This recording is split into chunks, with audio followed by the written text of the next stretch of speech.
গৌরীর শাড়িটা জলে ভাসিয়ে দেওয়ার কথা ছিল না? এখনো ভাসাওনি কেন?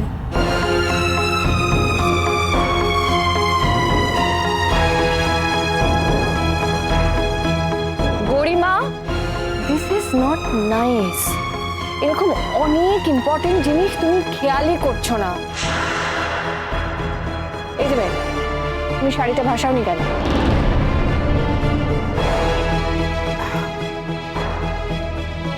আসলে বিয়ের শাড়ি তো, চেয়েও হয়তো ভাসাতে পারেনি। অনেক স্মৃতি জড়িয়ে থাকে তো, ওকে আর আজকে বকবেন না। সকাল থেকে যা যা নিয়ম বলেছি সব নিয়ম কিন্তু ও পালন করেছে। এই রোশনি, শোন শোন শোন, তুই খুব ভালো করেছিস শাড়িটা না ভাসিয়ে। হয়তো অমঙ্গল হয়েছে, তো খুব ভালো করেছিস তুই। গিফটটা নিয়ে নিয়েছিস তো? এবার চল চল চল চল। যাক বাবা, সব অনুষ্ঠান ভালোভাবে মিটলো। আমার মাথা থেকে না একটা টেনশন নামলো। তো তাড়াতাড়ি কোনো সিদ্ধান্ত নেবেন না ম্যাডাম। যত তাড়াতাড়ি ও বিয়েটা করলো, তত তাড়াতাড়ি ও বিয়েটা ভেঙেও ফেলতে পারে। ইনফ্যাক্ট তোর যদি বিয়ে সত্যি হয়ে গিয়ে থাকে, ওই অচেনা অজানা শহরে কিসের জন্য পড়ে আছে? আর অন্য একটা স্মার্ট ইন্টেলিজেন্ট ছেলে, ভালো চাকরি করে। মানে আমি কি বলছি বুঝতে পারছেন তো? হ্যাঁ, বুঝতে তো পারছি। সব মেয়েদের একদম বিশ্বাস করবেন না ম্যাডাম, একটু নজরে রাখবেন প্লিজ। আন্টি, এবার বাদশাহ আর গরিমার বিয়ের অ্যানাউন্সমেন্টটা তাড়াতাড়ি করে ফেলতে হবে। আমরা একটা ভালো দিনও দেখেছি, কামিং সানডে। আপনি যদি ফ্রি থাকেন তাহলে আমরা একটা বড় পার্টি অর্গানাইজ করতে পারি, আর সেখানেই ওদের বিয়ের অ্যানাউন্সমেন্টটাও করে দেব। ঠিক বলেছ, এসব শুভ কাজ বেশি দিন ফেলে রাখতে নেই। আমি নীলাজের সঙ্গে কথা বলে জানাচ্ছি। গরিমা, তোমার কি বক্তব্য? আমি কি বলবো? তোমরা যেটা বলবে সেটাই হবে।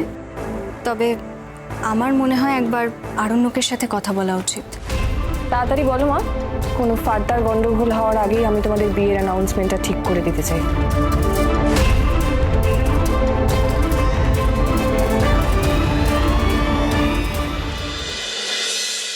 রোশনাই, বেনারসির মন্দিরে তোমার কিভাবে বিয়ে হয়েছিল সেটা ভুলে যাও।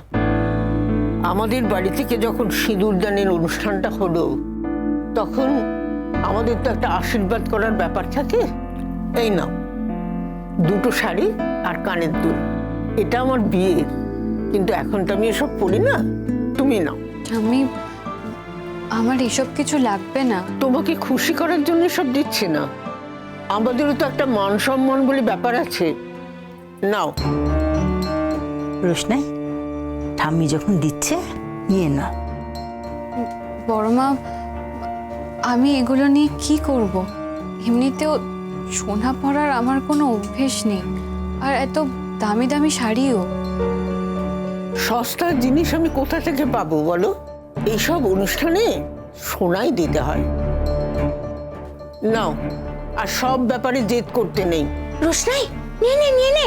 ঠাম্মি তোকে কত ভালোবেসে দিচ্ছে বলতো, এসব পরলে তোকে খুব সুন্দর লাগবে। নিয়ে নে নিয়ে নে। রোশনাই, পাচ্ছ যখন তখন নিয়ে নাও। আমাদের বাড়ির লোকেদের তো আবার বদান্যতা অনেক বেশি, না হলে একটা কাজের লোককে কখনো কেউ সোনার দুল দেয়? পাচ্ছ নিয়ে নাও, আর তোমারও তো মনে মনে এগুলোই ইচ্ছে। এই নাটকগুলো না করা বন্ধ করো। রোশনাই, ঠাম্মি যেটা দিচ্ছে সেটা নিয়ে নাও, আর ঠাম্মিকে প্রণাম করো।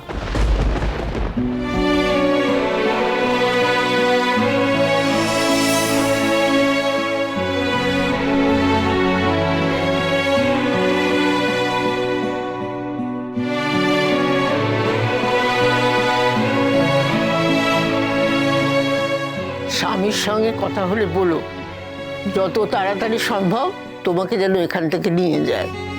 বিয়ের পর স্বামী স্ত্রী আলাদা থাকতে নেই, একসঙ্গে থাকতে হয়। রোশনাই, তুই এখানেই থাক, এটা আমাদের ঘর, তোকে কেউ কিচ্ছু বলবে না, কিচ্ছু না। ওহো, তোমরা সবাই এখানে? আমি তাই ভাবছি বাড়িটা এত ফাঁকা ফাঁকা কেন লাগছে। ছোট ভাই দেখ, রোশনাইও কিন্তু এখানেই আছে।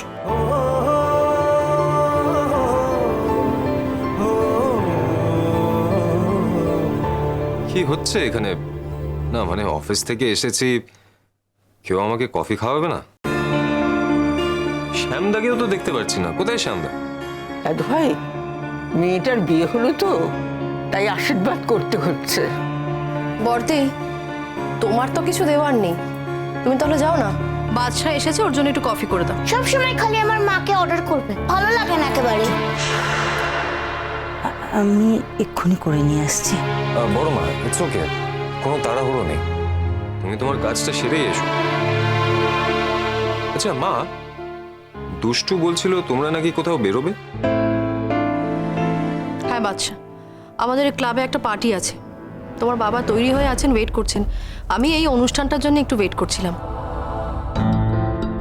এই মেয়ে, এখানে আমার কিছু শাড়ি রাখা আছে, এগুলো আমি পরি না। তোমার যখন বিয়ে হয়ে গেছে তখন মাঝে মধ্যে কিন্তু তোমাকে এই বাড়িতে শাড়ি পরতে হবে, বুঝতে পেরেছ? আর এটাই আমাদের বাড়ির নিয়ম। এত শাড়ি আমার লাগবে না, আমার জন্য একটাই যথেষ্ট। আরে বোকা মেয়ে, শাড়িগুলো নিয়ে নে। তোকে শাড়ি পরলে কত সুন্দর লাগে তুই জানিস সেটা? হ্যাঁ, নিজেকে দেখ আজকে, এই লাল শাড়িটা পরে কি সুন্দর লাগছে। হ্যাঁ আমার রোশনাইকে। কি রে ছোট ভাই, বল বল।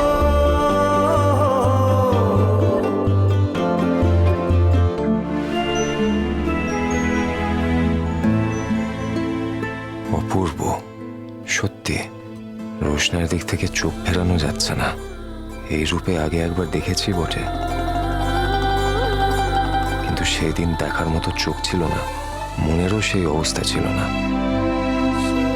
আজ ওকে দেখে মনে হচ্ছে যেন নতুন কাউকে দেখছি।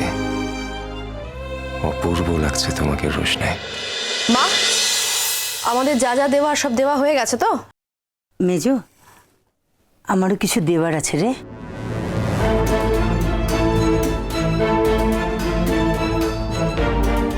রোশনি, আমাদের তো সেরকম সামর্থ্য নেই, একটা হার দিচ্ছি। না না, সোনার নয়, রূপোর উপর সোনার জল করা। তোমার জেঠুর সঙ্গে পরামর্শ করে কিনেছি, দেখো বড় মা, খুব সুন্দর দেখাবে তোমাকে। পরিয়ে দিই?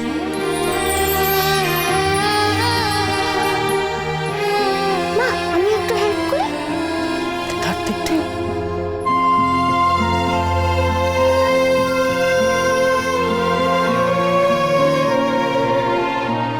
খুব সুন্দর লাগছে। থাক মা, থাক থাক থাক থাক থাক থাক। চুপ যাও মা। তোমার মাসি তোমাকে কিছু দিয়েছেন? হ্যাঁ দিয়েছে তো, সুরঙ্গমা ওকে একটা দারুণ হার দিয়েছে, খুব দামি। বাহ, খুব ভালো। আমি এখনো দেখিনি ঠাম্মি, তবে ওরা দামি গয়না না দিয়ে আমাকে আশীর্বাদ করলে আমার ভালো লাগতো। আচ্ছা রোশনাই, তুমি সোজা কথা সোজাভাবে বলতে পারো না?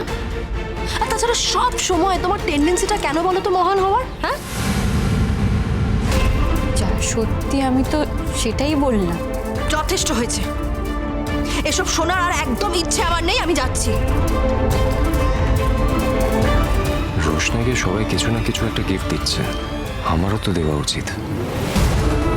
একদিন না একদিন ওর রাজীবের সঙ্গে বিয়ে হয়ে যাবে, হয়তো সেই দিন ওর সঙ্গে আমার কোনো যোগাযোগ থাকবে না, তাই আমার একটা গিফট দেওয়া উচিত ইন অ্যাডভান্স। কিন্তু কি গিফট দিই রোশনাইকে? চোখ বন্ধ করো।